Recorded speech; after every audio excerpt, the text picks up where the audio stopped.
In acknowledgement of ANZAC Day, this video features 5 servicemen of the then Shire of Blackburn and Mitcham. The men are memorialised in stained glass windows in Christchurch, Mitcham, lest we forget. Ross Fenton was born in Cobram, Victoria in January 1922 to parents Horace and Grace (née Bremner) Fenton. At enlistment in January 1942, aged 20, he was living with his parents at 243 Mitcham Road, Mitcham, and was employed as a bank clerk. Ross's father was the Mitcham Primary School headmaster. He attained the rank of leading aircraftsman attached to No. 2 Air Observers School. He had had previous service as a member of the Scotch College Cadet Corps. Described in newspaper accounts as a prominent sportsman, Ross was killed with 4 others when their training aircraft, an Anson AW678, crashed at Reedy Creek, 70 miles from Mount Gambier, South Australia, on 11 August 1942.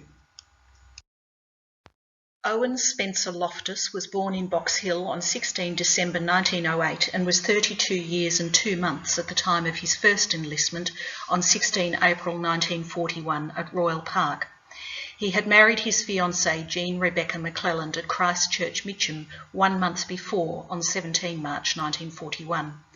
Owen and Jean set up home at 240 Domain Road, South Yarra. Prior to enlistment, Owen worked as a mail contractor, postman, and was also involved in hire car, taxi and car sale services in Mitcham. On 22 April 1941, Owen was transferred from the Royal Australian Artillery at Royal Park to Queenscliff and then Caulfield. On 21 June 1941, Owen was discharged as a gunner and re-enlisted at Royal Park as a private with the 2nd 1st Heavy Battery Australian Artillery.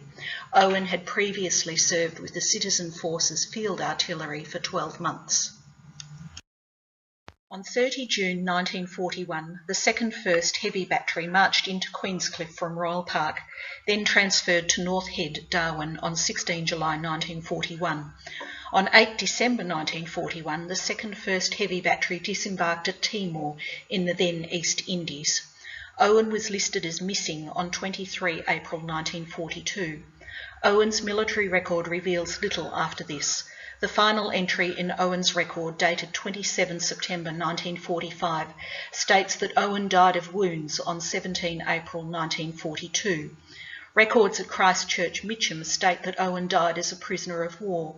Jean Loftus received Owen's 1939 45 Star, Pacific Star and Memorial Scroll on 17 October 1951. The 2nd 1st Heavy Battery formed part of a small Australian force, Sparrow Force, that arrived at Kupang in the Dutch-controlled part of Timor on 12 December 1941. The Portuguese-controlled half of Timor was neutral. When a Dutch-Australian force needing to defend a severely exposed flank moved into the Portuguese area, this was the excuse Japan needed to complete the invasion of Timor on 19 February 1942. Heavily outnumbered, low on ammunition and with many wounded, Commander Leggett of Sparrow Force surrendered to the Japanese. The survivors were taken as prisoners of war. It is in this context that Owen Loftus most likely met his end. Ronald Mosley Peake was born on 17 August 1921 at Ringwood to parents Arthur Peake and Lillian Minnie Wilkins. Arthur owned a timber yard and hardware store, Peake and Cox Timber Mill, with George Bradley Cox, father of Fred Bryan Cox. Ronald gained his leaving certificate from Melbourne Grammar School. He commenced part-time work at the National Bank, Abbotsford, while simultaneously studying for his commerce degree at Melbourne University. He was organist at Christchurch, Mitcham. On enlistment, he commenced training at Point Cook, transferred to Victor Harbour, then Benalla, before being selected to join the Empire Air Training Scheme. He sailed from Sydney on the SS Monterey on 13 November 1941, arriving in San Francisco on 1 December 1941 on his way to Calgary, Canada, to do further training under the scheme.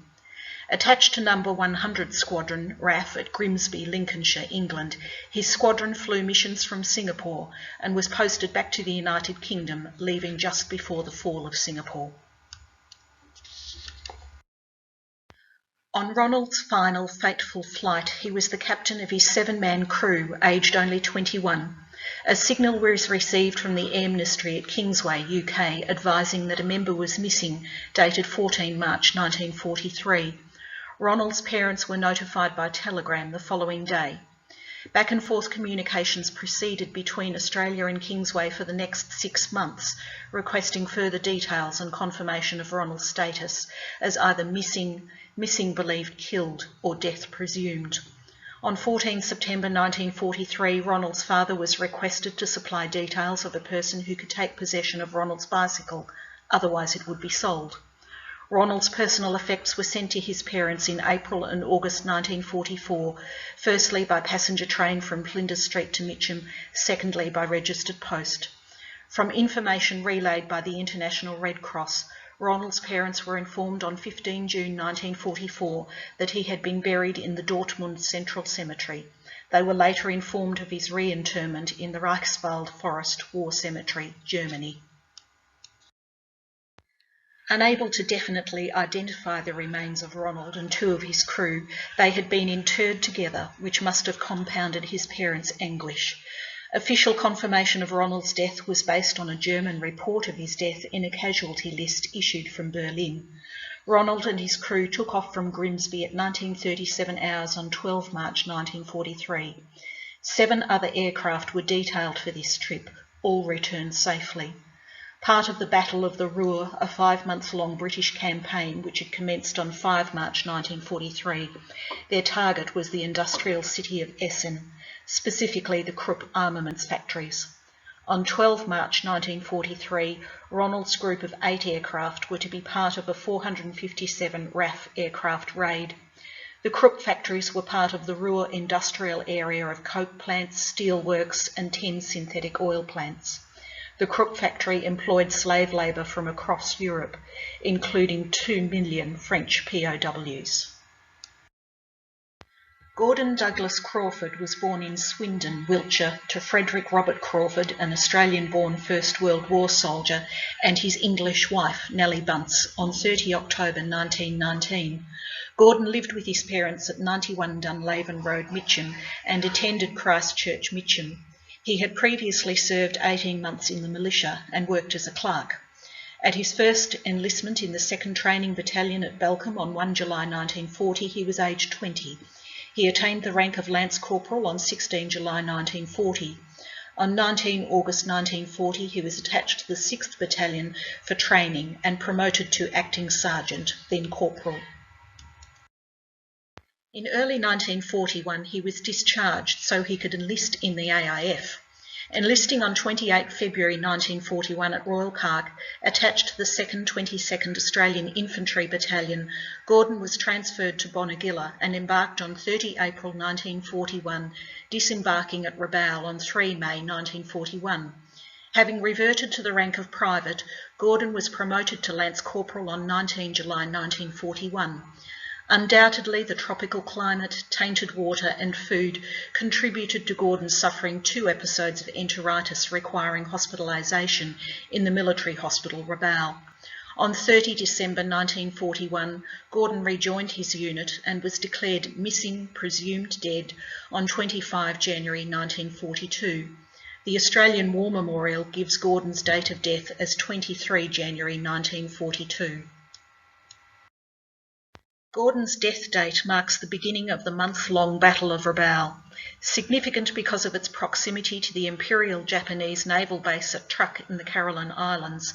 The small Australian garrison was speedily overwhelmed by the Japanese invasion force. Most of the garrison were killed or captured, this battle marking a significant defeat for the Allies in the Pacific. Alwyn Terrace Till was born on 9 May 1921 to Sydney Norman Till and Evelyn Nee Maggs Till. At enlistment, Alwyn was living with his mother and sister at Clive Street, Mitcham. Alwyn attended Box Hill High School, gaining his intermediate certificate in December 1936. Many of his subjects would be useful in his later war service. He achieved intermediate certificates in bookkeeping and accountancy at the Commonwealth Institute of Accountants, but did not complete his final examinations in commercial and company law, war service having intervened. Alwyn worked as a clerk for the SKF Ball Bearing Company Proprietary Limited, Bank Street, Melbourne. Alwyn was an active member of Christchurch Mitcham and leader in the Church of England Boys Society. On 31 January 1942, Alwyn enlisted at the No. 1 Receiving Centre, aged 20. From January 1942 to 12 May 1944, Alwyn was regularly promoted. His trade proficiency reports in navigation training stated his character was very good. Having moved through 5 Australian training camps, Alwyn embarked from Melbourne on 15 January 1943, arriving in New York in March 1943, then moving to Taunton Camp, Massachusetts. Passage via America had become a common route for servicemen leaving Australia for Europe. Arriving at Penrhos, Wales, then Harwell, Alwyn's eventful career continued in January 1944 when he survived an air raid while visiting friends in London and the explosion, crash and burning of his aircraft the same month. In the dark, unable to find his crew, bootless, Alwyn walked 2 hours to a farmhouse to raise the alarm. Back at base, Alwyn found one of his crew had been killed, another badly injured. In February 1944, Alwyn moved to Holmon-Spalding Moor, attached to No. 635 Squadron. On the night of 12-13 August 1944, Alwyn's crew of 7 took off from Downham Market at 21:42 hours in their Lancaster ND 694, bound for Rüsselsheim near Frankfurt, Germany. Official records state Alwyn's crew were missing, then missing believed killed on 13 August 1944. The RAF Missing Research and Inquiry Service, France, ascertained that all members of the crew were buried in the communal cemetery Zerbonnet, 18 miles from Liège, Belgium. In 1946, Alwyn's mother received an unexpected and remarkable letter from Baron José van der Straten-Willet in Belgium. As head of a local Marquis resistance group, the Baron and his men often rescued Allied servicemen, assisting them to return home. Alwyn was found on 15 August 1944 by one of Baron Willet's men. The only survivor of his crew, Alwyn had reversed his flying jacket and walked alone for 60 kilometres before being rescued.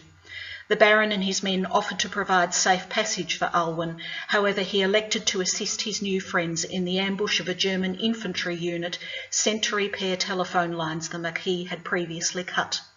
Separated into 2 groups, the Baron's men found themselves heavily outnumbered by the Germans. Arriving the following day at a pre-arranged location, Alwyn was found to be missing. A search located his body, having met his death by a direct hit. The Baron noted that he had erected a cross on the site. No official record exists of the story. However, the official presumed date of Alwyn's death is 21 August 1944. He was buried in the Lamour-Flovines Cemetery at Zerbonnet, reinterred on 10 June 1947 at Henri Chapelle American Cemetery, southeast of Orchin, France, and finally in the Hotten British Military Cemetery, Belgium. Alwyn's decorations included the Observer's Badge, the 1939-45 Star, the France and Germany Star, the Defence Medal, the War Medal, and the Australian Service Medal 1939-45.